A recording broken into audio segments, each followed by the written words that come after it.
அதே போல் நாங்கள் வசனத்தை அனுதினமும் உட்கொள்ள வேண்டும். ஒரு நாள் அல்ல, 2 நாள் அல்ல, நாங்கள் பூமியில் உயிரோடு இருக்கும் நாளெல்லாம் வேதாமத்தை வாசிக்க வேண்டும். அதுக்கென்று நம்மை நாம் ஒப்பு கொடுக்க வேண்டும். அடுத்தது, அவருடைய பார்வைக்கு மறைவான சிருஷ்டி ஒன்றுமில்லை, சகலதும் அவருடைய கண்களுக்கு முன்பாக நிர்வாணமாயும் வெளியரங்கமாயும் இருக்கிறது. அவருக்கே நாம் கணக்கு ஒப்புவிக்க வேண்டும்.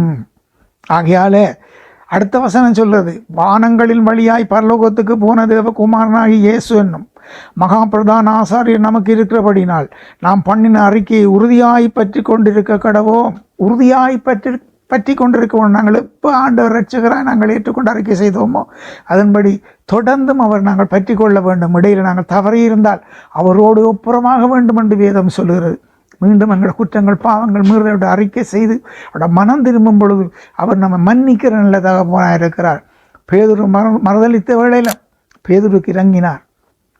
பேதுரு எப்படி கடைசியாய் ஆண்டவர் கண்டு சாட்சியாய் மரித்தார் என்று நாங்கள் பார்க்கிறோம். 3 தரம் சபித்த ஆண்டவரை சபித்த ஒரு சீசன். ஆனாலும் ஆண்டவர் இறங்கினார். அவன் மனங்கசந்து அழுதான். அதே போல் நாங்களும் மனங்கசந்து அழுகிற வேளையிலே நம்மையும் அவர் பேதுரு எப்படி ரட்சித்தாரோ அதே போல் நம்மையும் அவர் ரட்சிக்க வல்லவராக இருக்கிறார். கலங்காதபடி நாங்கள் அவரிடத்தில் மனம் திரும்புவோம். கேட்ட வார்த்தைகளுக்கு நம்மை ஒப்பு கொடுப்போம்.